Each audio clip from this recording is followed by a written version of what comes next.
जालियांवाला बाग के बाद अब्दुल गफूर ने कहा कि मुसलमानों के सीने पर गोली देवोगे, पीठ पर नहीं।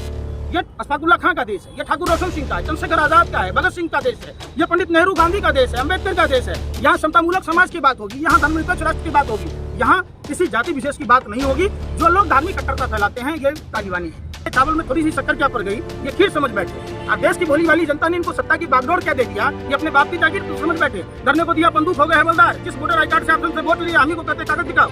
अब वोट लेने टाइम में क्यों नहीं कागज दिखे भाई? अरे भैया, अमित शाह कौन है? हिंदू धर्म से है, जैन धर्म से है, जिसको आप लोग योगी कहते हैं। ये गुंडा मवाली को योगी कहिएगा, लादेन को दाऊद का शंकराचार्य कहिएगा। नाथ संप्रदाय से, नाथ संप्रदाय हिंदू धर्म का हमेशा विरोध किया है। जानबूझकर हिंदुओं को बदनाम किया जा रहा है, मुसलमानों को चारा बनाया जा रहा है। ये देश सबका है, हिंदुओं का है, मुसलमानों का है, बौद्धों का है, जैनों का है। त्याग का नाम है हिंदू, बलिदान का नाम है सिख, ईमान का नाम है मुसलमान, अहिंसा का नाम है जैन। अफगानिस्तान भेजने की औकात देश के दलाल मीडिया के भरवे पत्रकारों के बाप का देश है कि भाजपा नेताओं के बाप दादा ने दहेज में लेके आया। ये देश हमारा है, हमारे बाप दादाओं ने। तो खुदीराम बोस 16 साल की उम्र में फांसी के फंदे पर झूला था। सुभाष चंद्र बोस ने देश को ही नहीं आजाद कराया, विश्व के कई देशों को आजाद कराया। 2014 से पहले भारत की स्थिति विश्व में तीसरी महाशक्ति के रूप में। 7 साल पहले अन्ना हजारे, पुण्यवाला बाबा रामदेव, किरण बेदी, जनरल वीके सिंह के साजिश षड्यंत्र के तहत उनको फंडिंग कहाँ से आया आंदोलन करने के लिए? आज भी लोग कहाँ चले गए? जो जन लोकपाल की बात कर रहे थे, जो महिलाओं पर अत्याचार की बात कर रहे थे, जो बहुत भ्रष्टाचार की बात कर रहे थे, जो काला धन की बात कर रहे थे, वो काला धन क्या पिछवाड़ा में डाल दिया नाजारे सब? कौन डाल दिया भैया? गांधी नेहरू आके फाड़ दिया।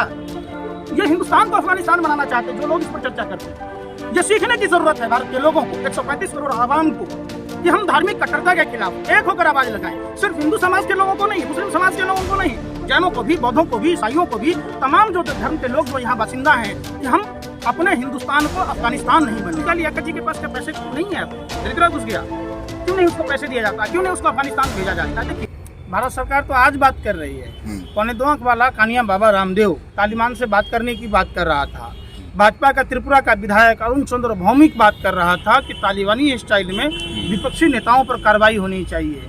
2 कौड़ी का लुच्चा लफंगा पत्रकार जो बीपीएल का मालिक, भाजपा का राज्यसभा सदस्य राजीव शेखर का पार्टनर है, जो पूछता है भारत नहीं थूकता है भारत, जो चैनल चलाता है वो तालिबान समर्थक। तो रूबिका लियाकत जी के पास क्या पैसे नहीं है?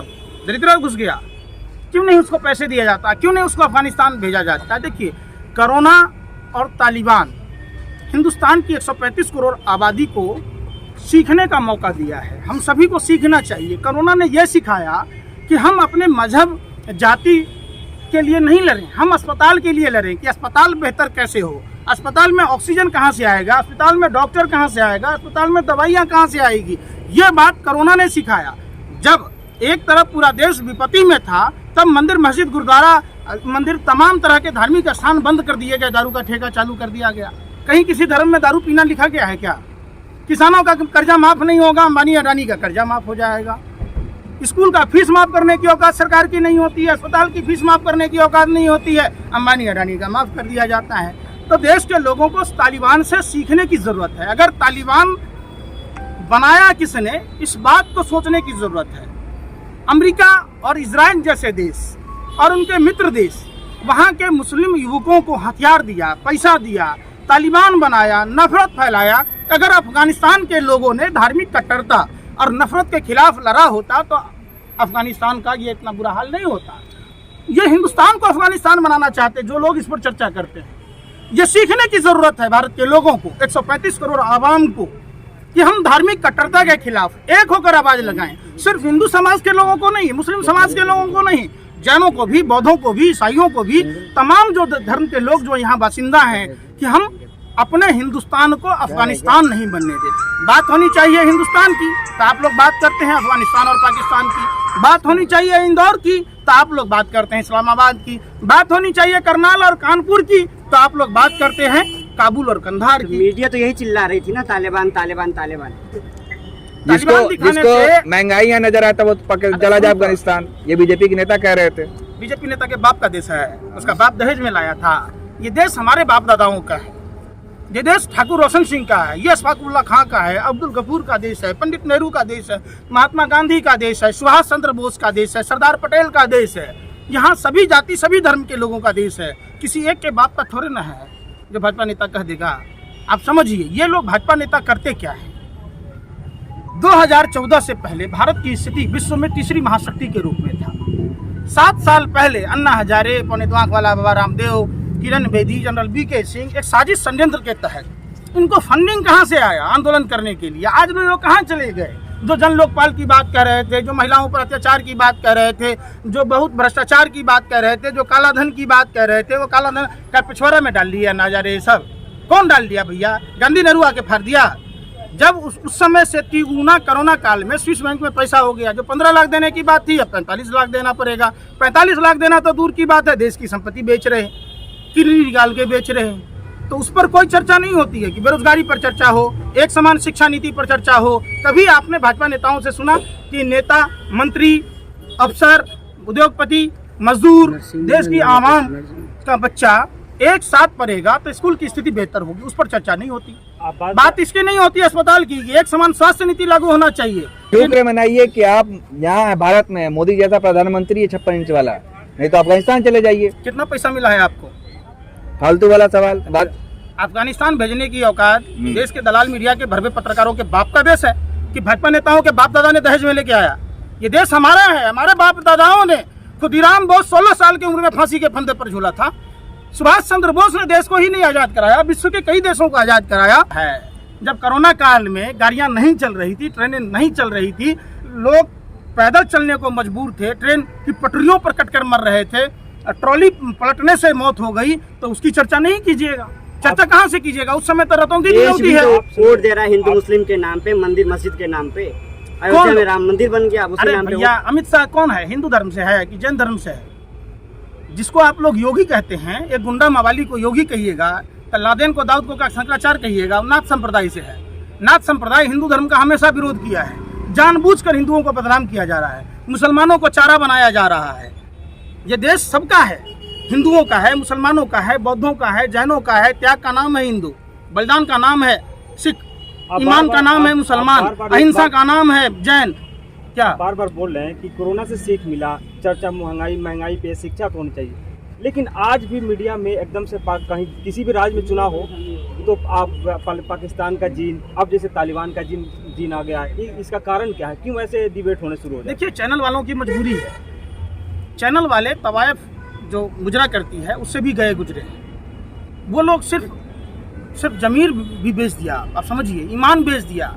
तवायफ तो फिर भी सिर्फ मुजरा करती है, ईमान और जमीन नहीं बेचती। आज देश के मीडिया का ये स्थिति है, एक आतंकवादी से 1000 गुना ज्यादा देश की दलाल मीडिया के पत्रकार हैं। आतंकवादी एक जगह घटना को घटित कर सकता है, देश की मीडिया पूरे देश को जला सकते हैं। तबलीगी जमात पर आपने देखा होगा किस तरीके से मौलाना साद की घटना दिखाई जा रही थी। 127 साल से मरकज चल रहा था। अब सवाल उठता है कि बाहर के देशों को मौलाना को किसने आने दिया? नागरिक उड्डयन मंत्रालय क्या कर रहा था? निजामुद्दीन थाने के बगल में मरकज हो रहा था तो होम मिनिस्ट्री क्या कर रहा था? आईबी क्या कर रही थी? ये तमाम सवाल उठते हैं। आप समझिए, ये लोग जानबूझकर मुस्लिमों को बलि का बकरा बनाकर, धार्मिक उन्माद फैलाकर देश में आग लगाकर देश की संपत्ति को बेच रहे हैं। उत्तर प्रदेश का चुनाव इस बात का साक्षी होगा कि देश को गुलाम बनाने वाले लोग, देश की संपत्तियों बेचने वाले लोग के खिलाफ एकजुट होगा और उत्तर प्रदेश से सत्ता का रास्ता तय होता है। उत्तर प्रदेश की जनता ये तय करेगी कि देश को दूसरी आज़ादी की लड़ाई में कैसे जीत दिलाई जाएगी। भाजपा से इतनी दिक्कत क्या है आपको? यति नरसिंहानंद जो नरसिंहानंद आपका रिश्तेदार है, आप बात कीजिए ना। महंत है, फिर महंत है, मंदिर के महंत है सर। सुन लो। सवाल उठता है कि देश में बेरोजगारी पर आपको बात करने में आपका नाना मर जाता है। रोजगार का गंगा बह रहा, बेरोजगारी की बात। 4 लाख रोजगार मिला ना, रोजगार मिला। बोर्ड लगा हुआ है, पोस्टर कहाँ चले जाइए आप? आपके पास है लिस्ट? पोस्टर लगा हुआ है, पोस्टर लगा तो है क्या है कि सड़क जो है हेमा मालिनी की गाल की तरह है, नेशनल हाईवे का तस्वीर दिखाया गया। और उत्तर प्रदेश की राजधानी लखनऊ की स्थिति ऐसी है। बिहार की बात कहाँ हेमा मालिनी की गाल? तो वो लालू जी बोले थे ना जी। उदाहरण तो ऐसे ही दिया जा रहा है ना नेशनल हाईवे का। जितने का विज्ञापन लगा है आप लोगों को नहीं दिखेगा, क्योंकि आप लोग दलाली करते। आप लोगों को तो पैरों में पैजाब, हाथों में चूड़ियां पहन के, घघरा चोली पहन के ठुमका लगाना चाहिए भाजपा के ऑफिसों में। आपको दिखेगा कहाँ से कि लखनऊ की क्या स्थिति है, बनारस की क्या स्थिति है? आपको पता है बनारस? अरे हिंदू, अरे सुनो दलालों, भरवों, बंद करो अपनी दुकानदारी। सुनो पहले, हिंदू 900 साल मुगल बादशाह के समय में खतरा में नहीं था, 200 साल से अधिक अंग्रेजों ने शासन किया, खतरा में नहीं था। कोई धर्म कोई गाजर मूली है, पालक का साग है, उखाड़े अगल गया। मध्य प्रदेश के मंत्री का यही कहना है कि 20 साल बाद अगर आगे आने वाली जनरेशन खतरे में पड़ जाएगी अगर मुसलमानों का जनसंख्या बढ़ा। हिंदू उत्तर प्रदेश में जो साड़ी खींची गई वो हिंदू नहीं थी। हाथरस में जो बहन मनीषा के साथ दरिंदगी हुआ, जीव काट दिए गए, रीढ़ की हड्डी तोड़ दी गई, मिट्टी का तेल छिड़क के रात के अंधेरे में जलाया गया। हिंदू धर्म में रात में अंत्येष्टि नहीं होती, तो वो हिंदू नहीं थी। जिस वाल्मीकि समाज की बिटिया के साथ प्रधानमंत्री के चंद कदम आवास से चंद कदमों की दूरी पर है, वहाँ हुआ, वो हिंदू नहीं थी। खोरी गांव में लोगों को उजारा गया, वो हिंदू नहीं था। जिस विवेक ठाकुर जी को वहाँ पूर्व आईजी के साथ जो आतंकवादी जैसा सलूक हुआ, वो हिंदू नहीं है। जिस पारस यादव को गोरखपुर में मारा गया, वो हिंदू नहीं है। तो वो कौन हिंदू की बात हो रही है जो खतरे में है सर? है? वो कौन से हिंदू है? भाजपा आरएसएस के नेता जो हिंदू धर्म के नाम पर फर्जी दुकानदारी चलाते हैं, जो फर्जी हिंदू धर्म के ठेकेदार हैं, उन लोगों का अस्तित्व खतरे में है। क्योंकि देश ने देखा टूटी खाट फटा लंगोट, मर गया भाजपा को देकर बेट। सोचा था बनियान के ऊपर नई शर्ट आएगी, क्या पता था बाद में पतलून भी उतर जाएगी। अच्छा पंकज जी, आज परवीन तोगड़िया ने बोला है कि जमीयत उलमाए हिंद को और जमात इस्लामी को सबको बंद कर दिया जाए, तो इस पे क्या कहेंगे? परवीन तोगड़िया पहले अपने बहनोई को बंद कर दें ना, मोहन भागवत अपने दामाद को बंद कर दें, भाजपा के नेता मुख्तार अब्बास नकवी शाहनवाज हुसैन को बंद कर दें। जो गरीब मुसलमान, लाचार मुसलमान, जिनको राजनीति से कोई मतलब नहीं, बेगुनाह मुसलमान, उनको मौके मुंह में ढकेलना कौन सा बड़ी बात है? भाई बताओ, अच्छी बात है क्या ये? कोई धर्म नहीं सिखाता। अगर आपने कुरान पढ़ा होता, आपने गीता पढ़ा होता, आपने रामायण महाभारत पढ़ी होती, आपने बाइबल पढ़ा होता, आपने नास्तिक शास्त्र पढ़ा होता, तो कोई भी धर्म मजहब नहीं सिखाता है आपस में बैर रखना। मजहब ये सिखाता है कि इंसान की जिंदगी बेहतर कैसे होगी, भूखे को खाना कौन खिलाएगा, प्यासे को पानी कौन पिलाएगा, इस बात की बीमार आदमी की तामीरदारी कौन करेगा, ये सिखाता है धर्म। आप अगर समझिए हिंदू धर्म, तो योगी जी भी तो वही कर रहे हैं, हिंदू संस्कृति को जो वापस ला रहे हैं। इलाहाबाद अब प्रयागराज हो गया, तो इस तरीके से अलीगढ़ हरिगढ़ होने वाला है, तो क्यों क्या कर रहे हैं? उन्नाव का मायागंज एक गौ था, दलालों भरमो सुनो तो सही, सारी खोल लेना हिंदू संस्कृति बचाना है, बलात्कार करना हिंदू संस्कृति है। आप बताओ ना, मंदिर में घटना हुआ, दिल्ली की घटना अगर होती जहां वाल्मीकि मंदिर से झाड़ू पकड़ा था प्रधानमंत्री ने, उसी वाल्मीकि समाज की बिटिया के साथ बलात्कार हुआ पानी के लिए, आप लोगों को भी और देश के सत्ता के मठाधीशों को भी चुल्लू मुंह में काली पोतकर चुल्लू पर पानी में डूब मरना चाहिए। विराट कोहली पर प्रधानमंत्री ट्वीट करते हैं, प्रधानमंत्री उस बच्ची के लिए ट्वीट नहीं करते। प्रधानमंत्री को इतनी फुर्सत नहीं है? आप बताओ, आपने देखा हो? अरे सुनो ना, बेटी बचाओ का नारा तो है ना, यही है, बेटी बचाओ बेटी पढ़ाओ। आपने नहीं देखा? उसी हाथरस में बहन मनीषा के बाद जो पीड़िता थी, उसके पिता ने विरोध किया तो उसको गोली मार दी गई। आपने देखा बंदायू में किस तरह की घटना हुई। खुशी देवी जेल में है, खुशी देवी हिंदू नहीं है, गौरी लंकेश हिंदू नहीं थी।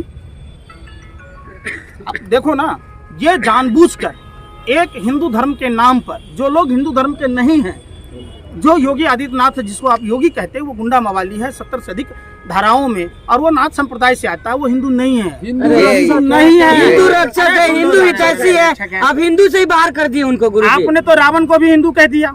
रावण पूजा होती है रावण की। अरे सत्ता के दलालों सुनो, सुनने में इंसान अगर आप इंसान की पूजा नहीं करते तो आपका मंदिर मस्जिद गुरुद्वारा जाना बेकार है। इंसान ही सब कुछ है, इंसानियत से बड़ा कोई धर्म नहीं है, मानवता से बड़ा कोई जाति नहीं है। योगी जी में आप भगवान देखते हैं?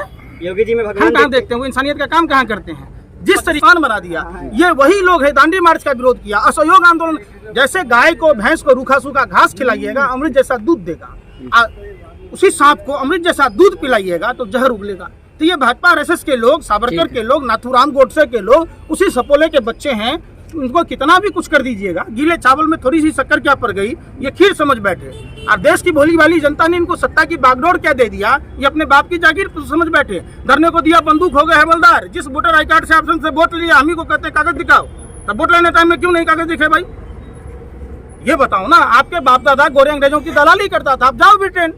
आपको यहाँ देश में क्या जरूरत है? जिसके बाप दादाओं ने खून बहाया, जालियांवाला बाग की तरह घटना हुई करनाल में। जालियांवाला बाग के बाद अब्दुल गफूर ने कहा कि मुसलमानों के सीने पर गोली देखोगे, पीठ पर नहीं। ये अशफाकुल्ला खां का देश है, ये ठाकुर रोशन सिंह का है, चंद्रशेखर आजाद का है, भगत सिंह का देश है, ये पंडित नेहरू गांधी का देश है, अम्बेडकर का देश है। यहाँ समतामूलक समाज की बात होगी, यहाँ धर्मनिरपेक्ष राष्ट्र की बात होगी, यहाँ किसी जाति विशेष की बात नहीं होगी। जो लोग धार्मिक कट्टरता फैलाते हैं, ये तालिबानी है। चलिए, धन्यवाद।